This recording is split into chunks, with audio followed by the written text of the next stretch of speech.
Tonight, Lions heartstopper Brisbane into the grand final in what's a new level of state of origin against the Sydney Swans. Now the race for tickets and flights to Melbourne. A family forced to run as flames tore through their Gold Coast home. The Prime Minister's meeting with world leaders hosted by Joe Biden, who had another hot mic moment. A surge in slips, trips and falls at train stations. Customers urged to take care. Greater access to the Shingles vaccine free for more Queenslanders. And a smoky sunrise across the southeast. How long it'll hang around. Live from Brisbane, 7 News with Samantha Heathwood. Good evening. Queenslanders have Victorians in tears tonight after the mighty Brisbane Lions won their way to an all-interstate AFL grand final. And boy, have NRL fans lent into what was an absolute thriller, with pulses across our state only now returning to normal. The Lions showed their blood runs maroon with an incredible underdog fight against Geelong, Victoria's last hope of keeping the premiership flag south. Now the nation is about to see a new level of state of origin as Brisbane takes on the Sydney Swans in what could be the most watched final in history. In the Lions' inner sanctum, a jungle of emotions. Cheers from the first-timers, tears from those who ride the wave with them. Then there's Jared Berry. He blames himself for last year's grand final loss, giving away a 50-metre penalty in the final quarter. It's driven me every single day. Those times through pre-season and even sometimes before big games, you get flashbacks before the Pies, you get flashbacks to that moment, and then it's just like, you feel responsible. Now a shot of redemption, crediting his late mum at Jeddah. I'm a bigger person than just football, and my mum taught me about resilience, and I'm a resilient person, so we're back. Tears too from the coach who's copped plenty. Finals flops, Hawthorn saga and calls for his head after a horror season start. This is not about me. Just leave that one alone, I reckon.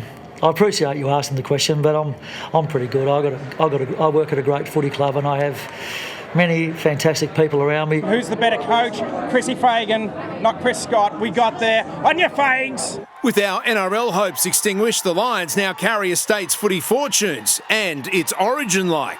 Well, with teams from New South Wales and Queensland and also 7+, we're potentially looking at the highest rating grand final of all time. That's great for footy in those states. That'll be good. Sort of old Fitzroy versus South Melbourne. 1899, the last time they met in a decider, then known as the Maroons and Bloods. Oscar McInerney could bleed maroon with the courage he showed. We reckon when you've double dislocated your shoulder in a preliminary final, you're not going to be playing in the grand final, which is a real pity because he's just been so enormous for us. Well, that was Oscar-worthy. Kallard Chi was Best Supporting Actor. 3 goals, 3 inspirations written on his wrist. I just, for my son, Ivor, my daughter, Daisy, and my wife, Loz, remind me why I play footy. But the box office battle will be between the Swan, who's expected to poll most Brownlow votes, Isaac Heaney, and the Lion, who wears the current medal, Lachie Neale. He can handle injury. He's played a lot over the last 3 or 4 years with things that most human beings wouldn't consider playing football with. Bring on Saturday.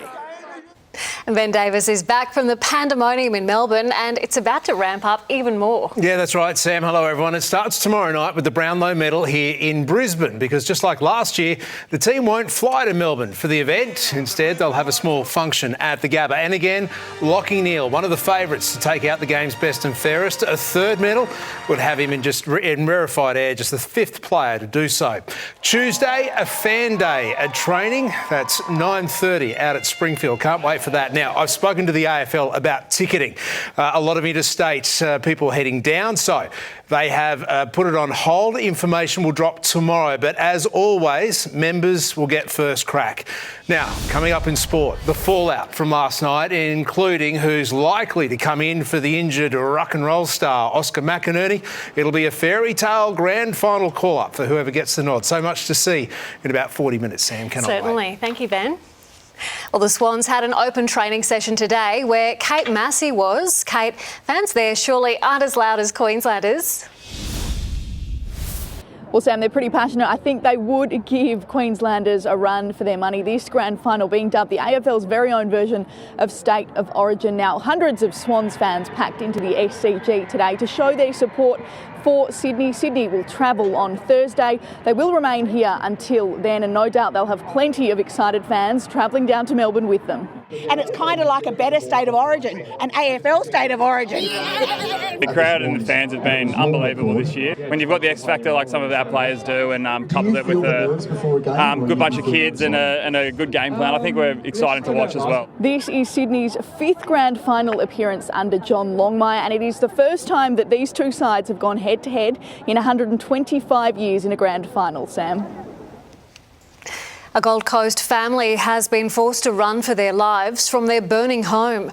Neighbours described the dangerous blaze as a fireball and say it burst into flames so quickly it's a miracle everyone escaped. An intense inferno, raging, roaring, spreading rapidly. The fireball made the night sky glow and gutted a family home at Upper Coomera. Family ran out of the house screaming for help. Neighbour Eric Morgan called 000 just before 10 last night. 5 seconds and it was just completely engulfed. They're so lucky they all got out. It's a miracle. But all they could do was watch as smoke soared and flames destroyed precious valuables. The roof collapsed before firefighters had even arrived. 18 battled the blaze. A fire investigator returned to the home today, but it's too dangerous for anyone to go inside. They say the extent of the damage makes it difficult to determine exactly how the blaze began. External observations put an area of origin towards the rear of the house. There is a number of items out there that are potential ignition sources, barbecue, electricity, 12 volt. It's hard to determine which has failed. Escaping with their dog and just the clothes they were wearing, neighbours have started a GoFundMe page for the family. Community spirit shining in their dark time. On the Gold Coast, Mel Whiteman, 7 News. An elderly Eagleby couple has suffered horrific injuries in a car crash after leaving their grandson's 21st birthday. We're live to Jordan Quinn. Jordan, they were almost home.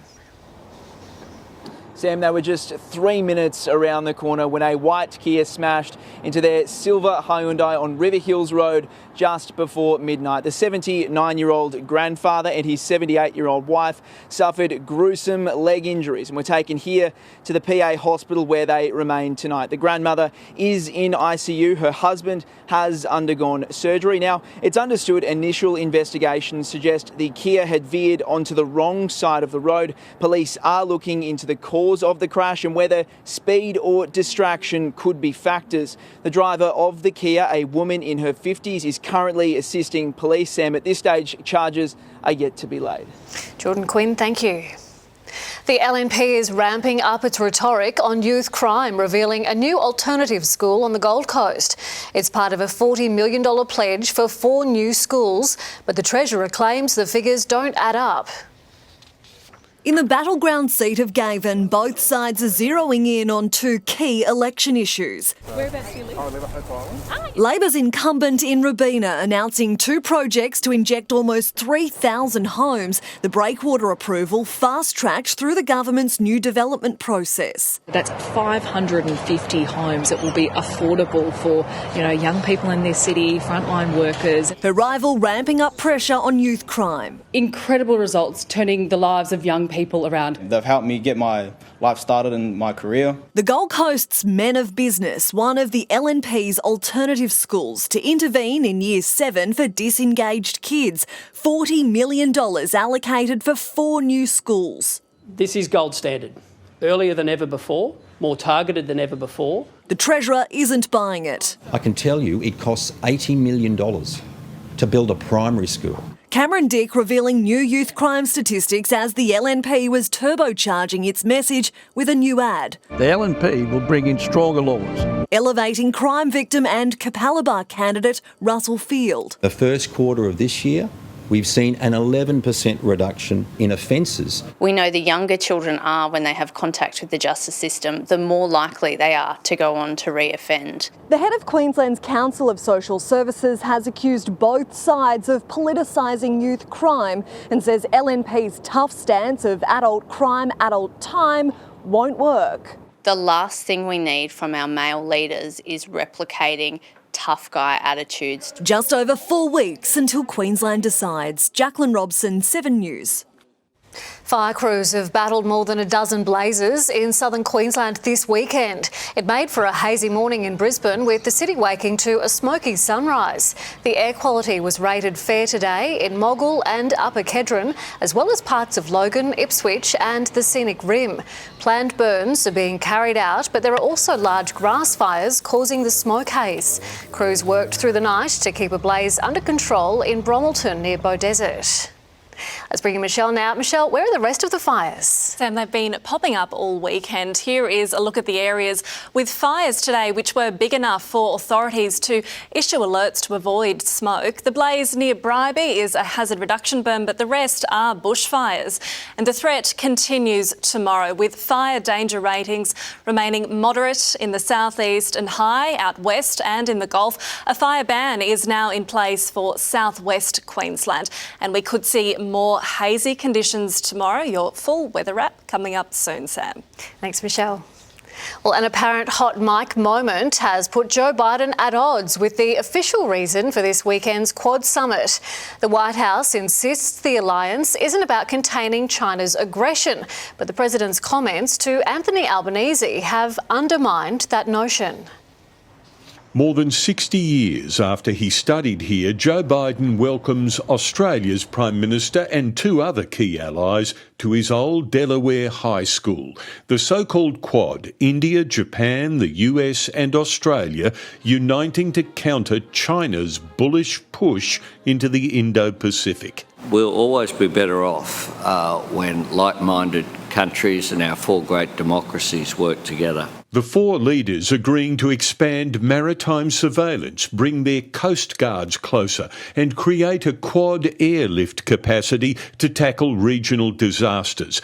Their focus on China's aggression, clear in this comment, the president apparently unaware he was being recorded. China continues to behave aggressively, testing us all across the region. And clear too in the meeting's declaration. We are seriously concerned about the situation in the East and South China Seas, about the militarisation and intimidating manoeuvres.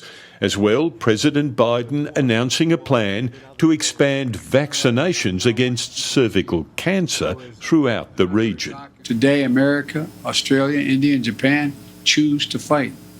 For every patient asking for one more day, one more week, one more year. The next Quad Summit family photo will be full of new faces. A new US President, new Japanese Prime Minister, and given our election timetable, maybe a new Australian leader. As the Prime Minister left, his host talked up their friendship. Never goodbye, he's then on the telephone, I get these. And a lengthy last chat before Mr. Albanese's long flight home.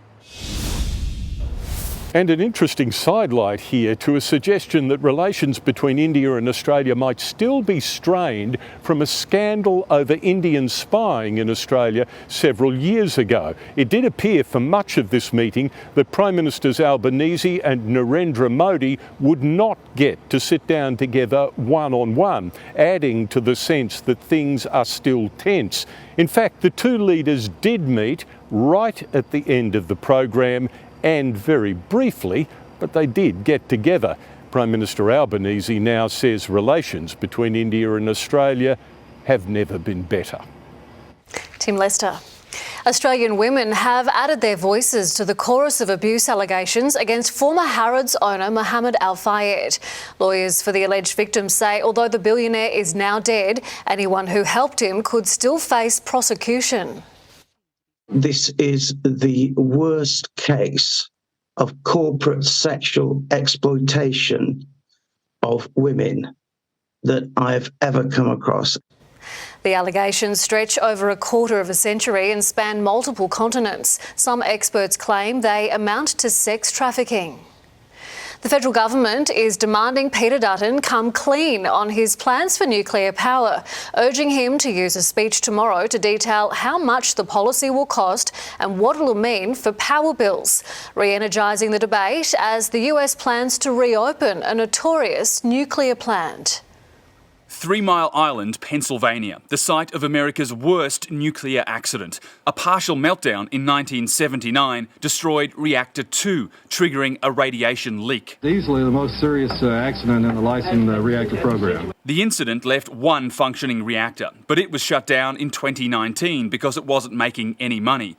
Now, a major rethink. It will reopen the 3 Mile Island nuclear power plant. Microsoft agreeing to a 20-year deal to buy the electricity produced by the reactivated plant to power its energy-hungry data centres. The restart of 3 Mile Island is a huge market signal. A signal Peter Dutton will tap into tomorrow as he delivers a speech in Sydney making the case for nuclear energy in Australia. The most advanced countries, the most advanced companies are embracing nuclear energy. It's high time Australia did too. Peter Dutton's nuclear fantasy is economic insanity. The government demanding he fill in the blanks in his controversial policy to build reactors on the sites of 7 coal-fired power stations. He needs to come clean tomorrow in this speech.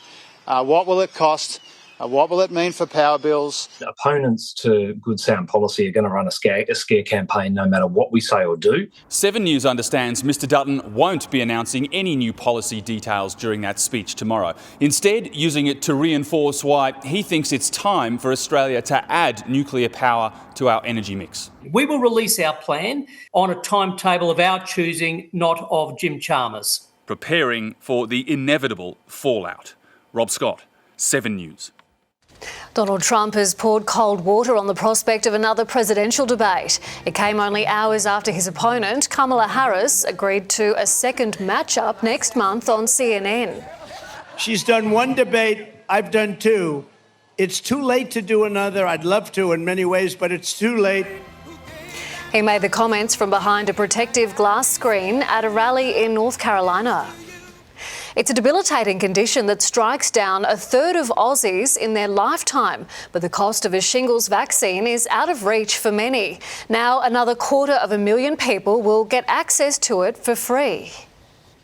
26-year-old Therese Hellier suffers from 2 debilitating forms of arthritis. If I were to develop shingles, it would significantly impact me and my life. My body won't fight it. The part-time student rolled up her sleeve for the first course of the vaccine today.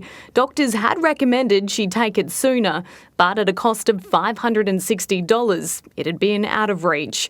She's among 215,000 Australians living with compromised immunity who've now joined those already eligible for a free jab.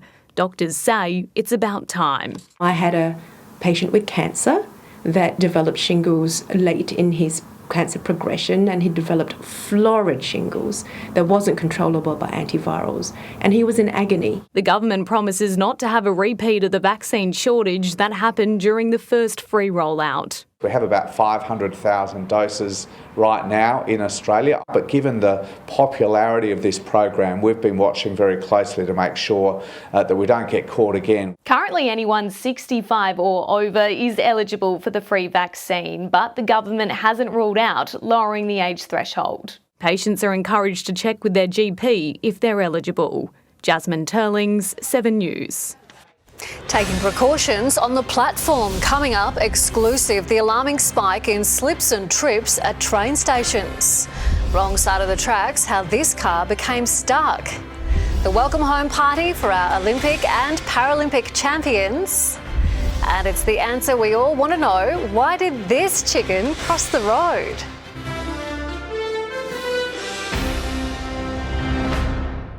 In 7 News, CCTV, helping keep your home safe. But who's really watching? Live streamed all over the world. Tracking your every move, homes and businesses targeted. Anybody can access your stream. The expert tips to prevent being hacked. A 7 News special investigation, Monday at 6. A Gold Coast driver has been left red-faced after taking a wrong turn and becoming stuck on tram tracks last night. A tow truck had to be called to pull the Mercedes to safety, which also delayed services for commuters. The turn is notorious for confusing drivers who've made the same mistake over the years. There's been a surge in the number of people falling at train stations across the southeast. Queensland Rail is pleading for commuters to pay more attention, with mobile phones one of the biggest distractions. Act safe and arrive safe, though that's not the case for all. We see a lot of these instances caused by people not allowing enough time, rushing for their train, trying to beat those closing doors. Video from Queensland Rail reveals two travellers recently seen taking their bikes on an escalator. One then loses their balance and falls. These injuries can range from anything from a scrape or a bruise through to hospitalisation. Over the years, campaigns have reaffirmed safety messages, even warning against mobile use. We care about you. And want you to look after yourselves. Sorry. I only use the phone if I have to, and I'm very careful. I may or may not have run into someone while on my phone while putting my luggage away. In the last 12 months, Queensland Rail has recorded almost 300 customer injuries caused by slips, trips and falls in their southeast stations. 13 of those were in Caboolture, 30 at Roma Street and the most at Brisbane Central, 56. We are seeing more people travelling on the rail network with the 50-cent fares initiative, which is great news, but we are seeing these people on the network for the first time. Who may not be as savvy as seasoned travellers. I've been doing this for a very long time. Haven't had any falls. So the reminder is simple. We just want everyone to get to their destination safely. There's always going to be another train, but there's never another you. Samantha Cheney, 7 News. Olympic and Paralympic stars have been given a warm welcome home to the Gold Coast. They proudly wore their medals from Paris as the community came out to congratulate their own, queuing for autographs and selfies. It makes me feel good because, you know what, I'm moving for those who can't, and it's like, I love the fact that I'm doing that. I don't know, it just makes me feel so good, and how much support I have around me, it's amazing. The champions also shared inspiring messages for the next generation, encouraging them to aim high ahead of Brisbane 2032. Still to come, Shalom House overwhelmed by demand. We take you inside one of Australia's toughest rehab centres. Leave now, the warning for Australians in Lebanon. And behind the scenes, in the race to be ready for tomorrow night's Brownlow red carpet.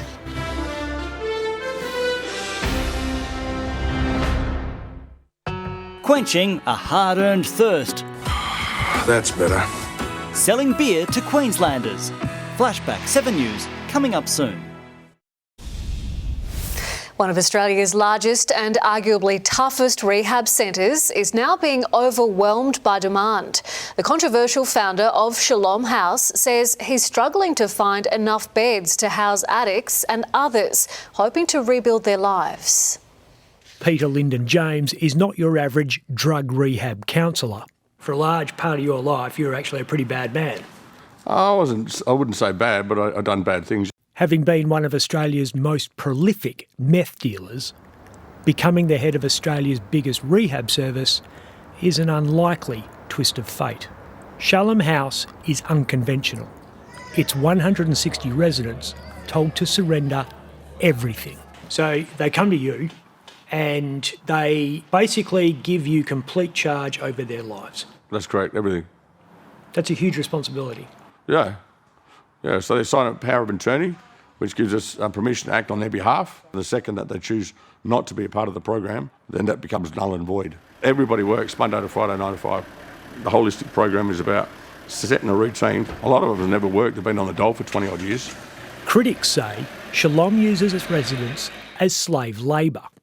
They claim the rehab program is like a religious cult. I think Shalom House has elements of cultish type behaviours to it. People are required to shave their heads, they're required to go to church. I'm more than happy for even yourself, anybody, to come over and pull me apart. Tonight on Spotlight, we go inside, living with the addicts to find the truth. I feel like I found the cure for cancer. I just can't get anyone to listen. And you can watch the full story on 7 News Spotlight tonight at 8:45 right here on 7 and 7+. Australians in Lebanon are being told to leave immediately while flights are still available. Israel has launched fresh airstrikes on hundreds of targets in the country's south in some of the heaviest bombardment since the Gaza war began. Hezbollah returned fire, blasting around 10 rockets into northern Israel, but most were intercepted. The death toll from an Israeli airstrike, which took apart a building in Beirut less than 24 hours ago, has risen to 37. This time tomorrow, footy stars and their partners will be arriving at the AFL's Night of Nights. For some, it's as much about the fashion as it is the vote count. And the race to be red carpet ready has been weeks in the making.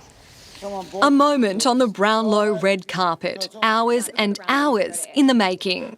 Are you looking okay? Can I do that? Yep. Jess Butler will attend her first Brownlow medal alongside her partner Max Holmes from Geelong. She's enlisted help from stylist Alicia Marshall and designer Jason Gretsch. I don't really know what I'm doing, so they've been really helpful organising everything. I've sort of just been sitting back and letting them do their work. Invitations only went out 6 weeks ago, so designers must work quickly. It really is a race against the clock to make everything absolutely perfect. Anna Campbell's been creating Brownlow looks for more than a decade, including this standout from last year. She's dressing 3 guests this year. There is colour, there is texture, there is fabric, there is sparkle. It is all happening. The fittings are quick. 1,500 people from the AFL will attend the event at Crown. 5 players are invited from each club. Past winners are always on the guest list. Preparations on the day begin at 9 a.m, including hair, makeup and any finishing touches on the outfits.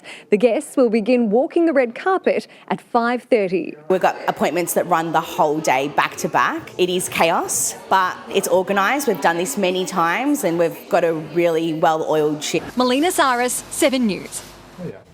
Ricky Ponting and his son Fletcher play a starring role along with singer Shannon Knoll in an epic new promotional campaign for 7+ Sport. Oh, what a catch! Yeah!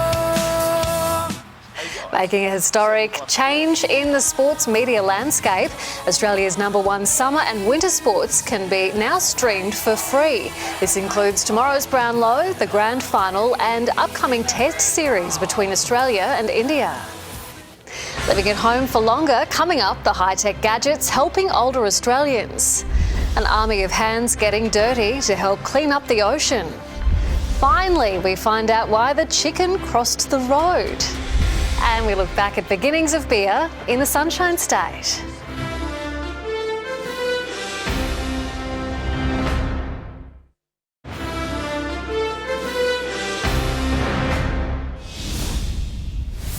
An army of volunteers dived in and got their hands dirty today as part of SeaWorld's annual ocean cleanup on the Gold Coast. Almost 300 people took part above and below the water.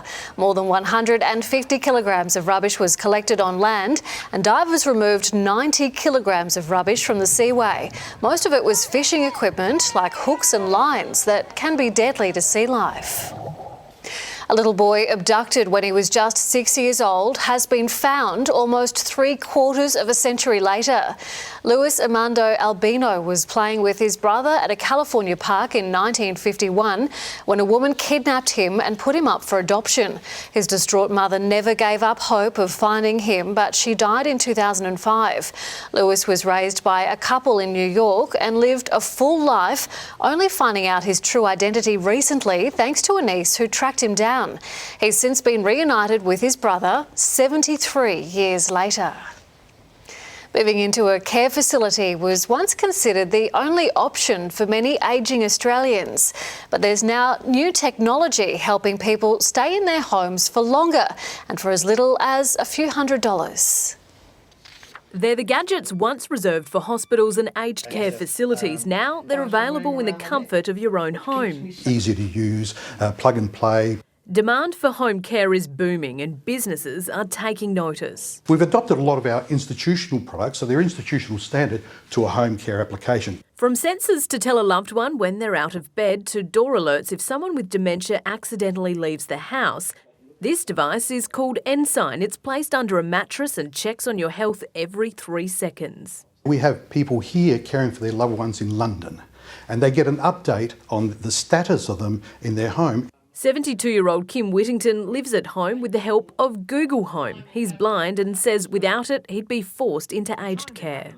I'm honoured to serve. Google Home is something that I can ask about anything. It's like a talking encyclopedia, and it becomes a great companion. There's also high-tech help to keep you upright. If you fall over, they will call your relatives and they will call emergency services. Another hot ticket item, electronic beds. Retailers say they're flying out the door. It's beautiful. Can't wait to get it home.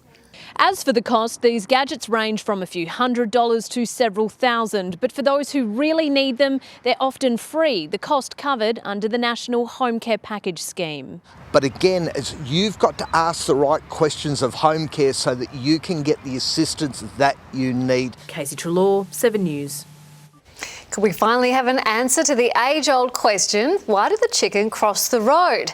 Well, in San Francisco at least, it's to teach drivers a lesson. Police have been dressing up in outrageous costumes, this time in a giant inflatable rainbow-coloured chicken outfit to show how many drivers ignore or just don't see pedestrians at crossings.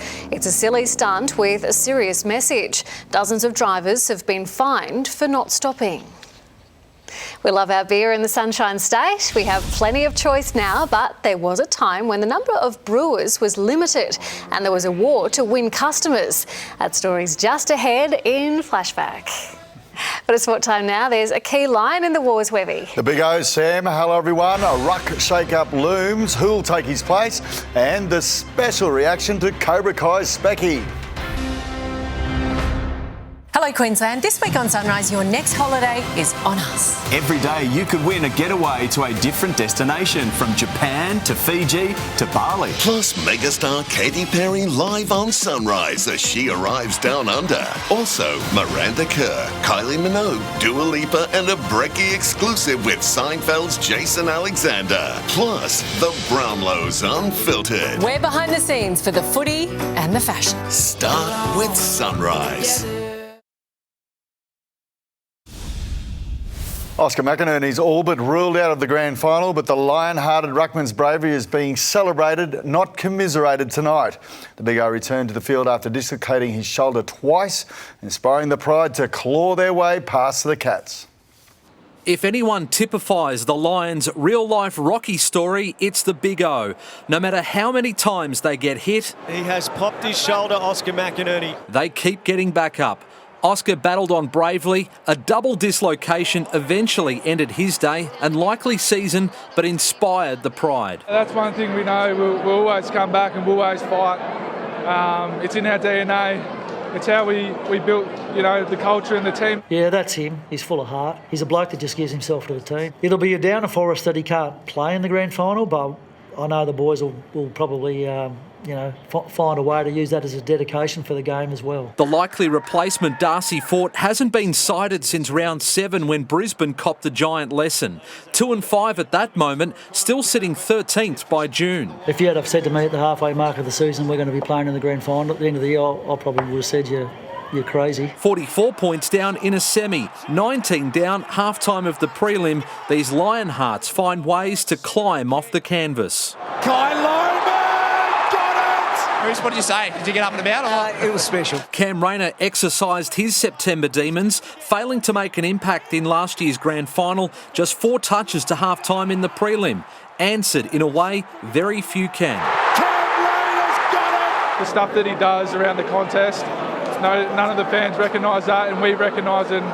We pumped him up through the week, and footy's a funny thing, it repays you back, doesn't it? Will Ashcroft's intercept set up that match-sealing moment? Sweet relief after missing out 12 months ago. I just can't believe I'm here after what happened last year. Jack Payne's desperate tackle killed off the Cats for good. Onto the Swans, Sydney and Brisbane, an AFL dream for a truly national competition. It was a very high-pressure game and, Brisbane obviously came out on the top in the end and we played a very close game with them up at the Gabba not long ago. A light session for Sydney, no captain Callum Mills or forward Logan McDonald, battling hamstring and ankle issues 6 days out from the biggest match of their lives. Brett Thomas, 7 News. Jared Warrior-Hargraves left Tolu Kola seeing stars just seconds into his return from suspension as the Roosters ran roughshod over Manly at Allianz Stadium. The Tricolours won a brutal battle 40-16, but you have to wonder how much is left in the tank. Go Storm! Plenty of purple-clad stormtroopers watched Craig Bellamy put the minor premiers through a relaxed Sunday session.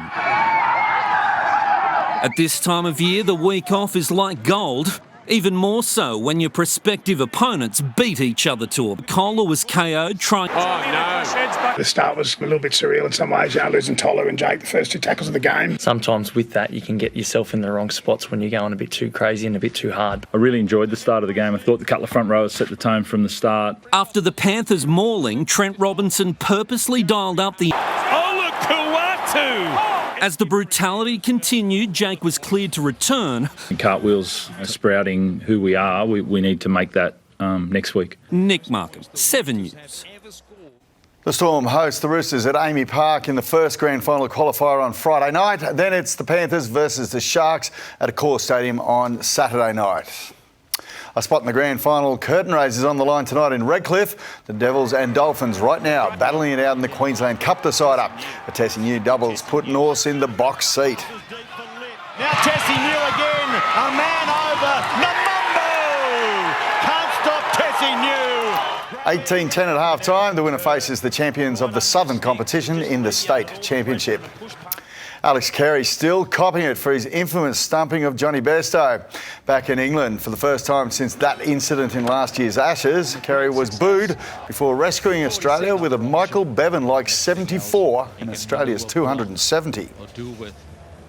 I was aware of it, but no, I think it's business as usual. I was prepared to probably get it today and it happened, so fair play. Australia bowled England out for 202, winning their 14th game in a row by 68 runs. They lead the 5-game series 2-0. It's the same margin our women are hunting tonight in Mackay. Can they seal their T20 series over the Kiwis? Find out straight after the news, live and free on 7 Mate and 7plus. The Diamonds blew a golden chance to seal the 3-test series against England at Kudos Bank Arena. Australia led by 2 goals midway through the last quarter, but threw it away, losing 61-59. Obviously disappointing, but I think the way that we played game 1, we obviously knew England were going to change up a few things and come out really strong. The deciding test is in Bendigo on Wednesday night. A rogue reptile brought practice in the Singapore Grand Prix to a grinding halt. The red flag came out as a track invader sent stewards on a wild lizard chase. Look at that! Look at the pace of that! It's a drag race, Marshall against lizard. Carlos Sainz put his Ferrari into the wall in qualifying. Daniel Ricciardo is set to be axed by Team RB after battling into 16th. Lando Norris is on pole with Oscar Piastri 5th. And that's a big weekend in sports, Sam. Excellent. Thank you, Webby. Cheers. Well, quenching a hard-earned thirst. Next in Flashback, when local brewers would pull out all the stops to win customers. And an astronomical event takes place tonight. What it means for our weather, details next.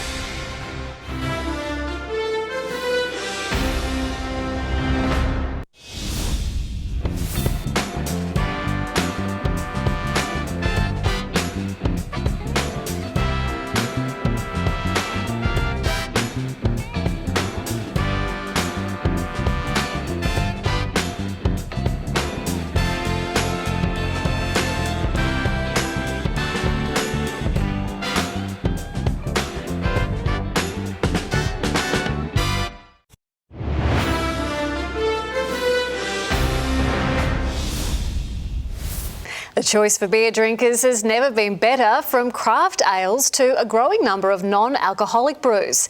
But there was a time when the number of brewers was limited and the war to win customers was fierce. Max Futcher reports.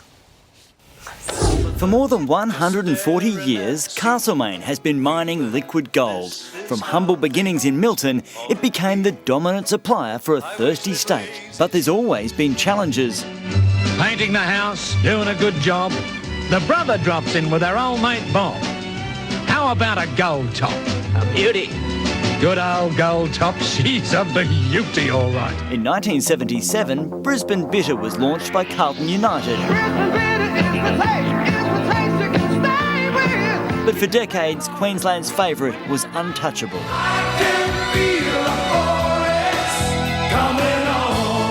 In 1985, Alan Bond had that feeling, but the corporate raid on 4X didn't go down well. One publican started his own brewery. There's a third brewer doing battle, a man named Power. He's putting up a powerful fight to win loyalty of drinkers who suddenly don't give a 4X for Bondi. Bernie Power used Queensland favourites to take aim at his opposition. That's better. Sorry, Bondi. From the brewery at Yatala, Powers grabbed 10% of the market, but sold to Carlton. Along the way, beer was shaping Queenslanders for better or worse. The first Queensland Beer Belly Championships. The judge was notorious government minister Russ Hinds, who put the finalists to shame. In the 70s, the health hazards of alcohol weren't fully appreciated. I can attest to the preservative qualities of beer. In fact, I found that the only problem arises when I arrive home late at night. Then the health hazard is my wife. These days, Aussies are more moderate and beer drinking has declined from its peak in the 70s. Now, smaller boutique brewers have sprung up, offering more choice than ever. Like Moffat Beach Brewing, who won Queensland's best beer for this year's Ekka. They're just over the moon that it's got the gong. And today's highest selling beer, Great Northern Super Crisp, followed by 4X Gold. I can feel the 4X coming on. In other beer news, the Nationals are hoping the promise of cheaper beer will make them more popular at the ballot box. Driving down the price of a schooner is shaping up as a key election policy, as business owners warn they could be forced to lay off staff because the beer tax is too high.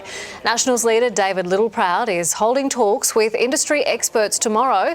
The excise has meant Australian schooners are among the highest taxed in the world. But now it's time for the weather. Michelle, today marks a turning point. It does, Sam. Tonight is the spring equinox, when the sun's path aligns with the equator, and what that means for us is more daylight with earlier sunrises and later sunsets. Here's how the first astronomical day of spring looked. Maximums hovered in the mid to high 20s in the southeast, and there were below average temperatures to start the day inland, with Ipswich getting down to 6 degrees. On the satellite picture, the trough that brought giant hail to the Sunshine Coast yesterday has moved well offshore now, and a weak high has crossed into northern New South Wales. Tomorrow, it's expected to move into the Tasman Sea before sending dry air across Queensland, while a trough that's been bringing rain to WA is on its way east, headed for Queensland midweek. If you're heading interstate tomorrow, Sydney is borrowing some Queensland weather, sunny and 27. Melbourne, a top of 19 degrees, and damaging winds are possible in Hobart tomorrow afternoon. A shower or two for Broome and Alice Springs. To North Queensland, sunny spring days continue with comfortable temperatures along the coast, except for Weipa on 37 degrees. Further south, morning smoke haze is possible in central Queensland, 14 to 28 degrees for Bundaberg, and the Darling Downs and Granite Belt can't quite shake the chance of early morning frost, with an almost freezing morning in Stanthorpe tomorrow. In the southeast, there is also the chance of another hazy morning before onshore winds pick up, and blue skies across the board, with maximums remaining in the high 20s, except for Ipswich creeping a little higher. Across the suburbs, 12 to 27 degrees in Mount Gravatt and Daybra, and a warmer night for Deception Bay and Redcliffe on 15 degrees. Out on the water, it'll be another nice day with seas below a metre and variable winds becoming easterly at 10 to 15 knots in the middle of the day. In the River City, a sunny Monday with 14 to 27 degrees, and conditions remaining very similar for the first half of the working week before a rain band is due to roll in. Ipswich could see similar rainfall totals to Brisbane, with a combined 20 millimetres on the forecast for Friday and Saturday there. The Gold Coast could be a bit wetter, but we're still expecting sunshine through these partly cloudy days. And on the Sunshine Coast, thunderstorms looking most likely Friday. But Sam, the good run of school holiday weather lasts right up until then. That is music to my ears. Thanks, Michelle. And that's all from us this Sunday. Thanks for your company. We'll have updates throughout the evening, but for now, from all the team, good night. Oh no. The 7 News app will give you the news you want. Download now.